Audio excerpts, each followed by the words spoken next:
Termasuk kategori ketatan relatif juga kepada orang alim. Nggak bisa kita bilang pokoknya mah kata kiai udah pasti benar lah, nggak bisa begitu, ya kan? Pokoknya kalau udah kata Habib, udah kata Syekh, udahlah pasti benar. Nggak ada di dalam Islam begitu. Kita diajarkan tidak ada di dalam Islam itu intimaun syakhsi, tidak ada. Tidak ada keterikatan pribadi. Yang ada adalah intimaun nazari, keterikatan nilai, nilai yang ada pada dirinya. Selama nilainya hak, mau dia orang alim mau bukan, kalau nilainya hak, itu kita wajib mengikutinya. Ya, meskipun orangnya darah biru, orang mulia, tapi nilainya batil, nggak boleh kemudian kita bersandar pada dirinya. Ya, contoh ini adalah yang terjadi di surat At-Taubah ayat 31, ittakhadhu ahbarahum wa ruhbanahum arbaba min dunillah. Mereka menjadikan orang alimnya sebagai Tuhan. Kebiasaan orang Yahudi, kebiasaan orang Nasrani itu adalah menjadikan orang alimnya sebagai Tuhan. Kenapa begitu? Lihat.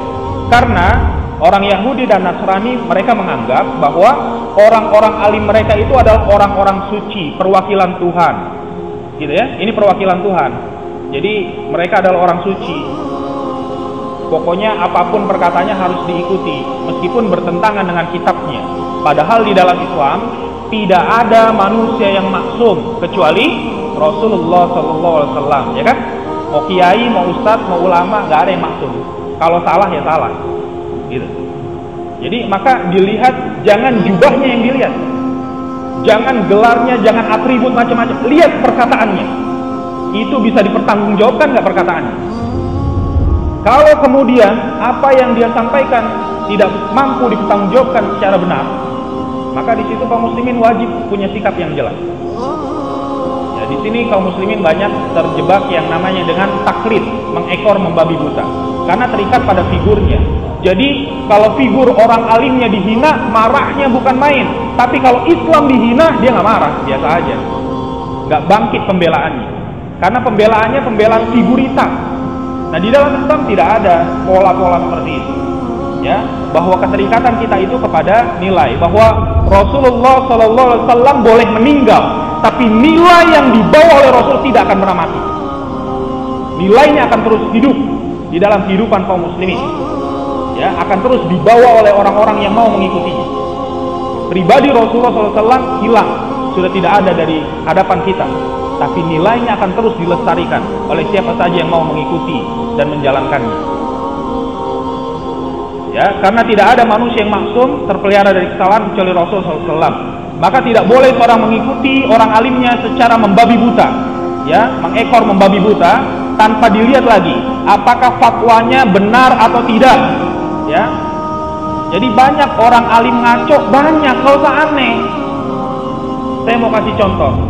Di zaman Rasulullah, bayangkan Rasulullah masih hidup, itu ada orang namanya Rojal bin Unfuah. Siapa dia? Rojal bin Unfuah ini muridnya Rasulullah. Rojal bin Unfuah diutus ke penduduk Yamamah. Penduduk Yamamah itu adalah penduduk yang di dalamnya tinggal Musailamah al-Kadzab, nabi palsu. Nah, Rojal bin Unfuah diperintah oleh Rasul datang ke sana, dakwahi masyarakat, ya, bentengi mereka dari kedustaan Musailamah, peringatkan Musailamah agar bertaubat. Tapi apa yang terjadi? Ternyata Rojal bin Unfuah malah berkomplot sama Musailamah al-Kadzab. Goncang masyarakat. Masyarakat hari itu goncang. Kenapa? Wah, ini orang pinter, orang pilihan. Orang pilihan Rasulullah saja membenarkan Musailamah, apalagi rakyat. Goncang masyarakat karena yang bikin rusak orang alimnya, gitu. Kalau orang alim itu bikin kerusakan, wah itu dahsyat dampaknya, ya kan? Makanya jangan pernah terikat kepada figurnya. Satu saat kita pasti kecewa kalau kita terikat pada figur. Tapi kalau terikat pada nilainya, insya Allah kita tidak akan kecewa. Namanya manusia, pasti ada lebih ada kurangnya. Satu saat bisa jadi dia lupa, satu saat bisa jadi dia hilaf. Nah, disitulah ya kita kemudian wajib punya parameter yang benar. Nah, karena Islam juga mengajarkan kepada kita satu prinsip di dalam surat ke-17 ayat 36, A'udzubillahi minasyaitonir rajim, wala taqfu ma laisa laka bihi ilmun.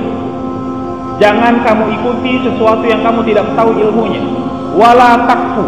Yang dimaksud dengan wala takfu, Ibnu Abbas mengartikan wala takfu itu diartikan dengan wala takul. Jangan kamu berkata. Jangan kamu berkata, jangan kamu berbuat sesuatu yang tidak ada ilmunya.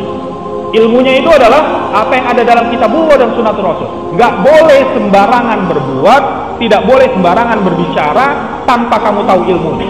Kenapa?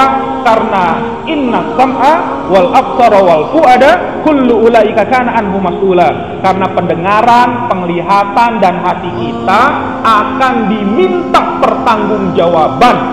Dari mana kamu berkata begitu? Dari mana kamu bisa berbuat seperti itu? Mana ilmunya? Tidak ada alasannya. Habis kata kiai, nggak ada alasannya begitu. Ya, orang alim itu, para jamaah sekalian, orang alim itu cuma sekedar penghantar ilmu. Jadi kalau sudah dihantarkan ilmunya, bersandarnya sama ilmunya, jangan bersandar sama orang alimnya. Jangan lagi dibawa-bawa kata kiai, kata ustaz, kan udah dikasih ilmunya. Nih ilmunya begini, itu. Jadi kita jadi orang yang mandiri, ya. Jadi orang yang punya pendirian yang kokoh dan teguh karena disandarkan kepada ilmu. Orang alim yang rusak, lihat. Orang alim yang rusak itu adalah orang alim yang tidak menyandarkan manusia kepada ilmu, tapi orang dibuat supaya mengidolakan dirinya, mengkultuskan dirinya, ya, supaya orang taklid malah. Malah kalau ada muridnya tanya diomel-omelin. Pak Kiai ini apa dasarnya? Jangan banyak tanya, kita. Udah laksanain. Wah ini kiai nggak bener ini, masa muridnya mau pintar malah diomel-omelin, ya. Jadi kalau orang alim itu adalah para penghantar ilmu. Ya, selama ilmunya benar bisa kita amalkan. Kalau ilmunya salah ya nggak boleh diamalkan. Dan kalau sudah disandarkan ilmunya, maka bersandar pada ilmunya, bukan lagi kepada figurnya sudah. Ya. Lihat ciri orang alim yang benar. Lihat ini. Di dalam surat ketiga, surat Al-Imran ayat ke-79. Di sana dijelaskan. Maka nali basari ayyuhillahul kitab wal hikmah wan nubuwah thumma yaqulu lin-nasi kunu ibadan li min dunillah walakin kunu rabbaniyin bima kuntum tu'allimuna al-kitab wa bima kuntum tadrusun. Di dalam ayat ini dijelaskan, maka nali basyarin, tidak pantas, tidak patut bagi seorang manusia ayyuhillahul kitab wal hikmah wan nubuwah. Kalau orang itu sudah dikasih anugerah, dikasih kenabian, dikasih pengetahuan tentang kitab, dikasih pengetahuan tentang hikmah, tiba-tiba dia berkata kepada manusia, "Tsumma yaqulu lin-nasi kunu ibadan li min dunillah." Wahai manusia, jadilah kamu penyembahku selain Allah. Enggak pantas ada orang kayak begitu. Kok nyuruh masyarakat mengidolakan dirinya, mengkultuskan, ya, mengeluh-elukan dirinya. Enggak boleh orang alim itu begitu. Yang benar bagaimana? Walakin harusnya dia itu berkata, kunu rabbaniin. Wahai manusia, jadilah kalian generasi rabbani. Nah gitu. Generasi rabbani itu artinya generasi yang tunduk patuhnya sama Allah, bukan sama orang alimnya. Ciri generasi rabbani, lihat. Ciri generasi rabbani itu adalah bima kuntum tu'allimunal kitab wa bima kuntum tadrusun.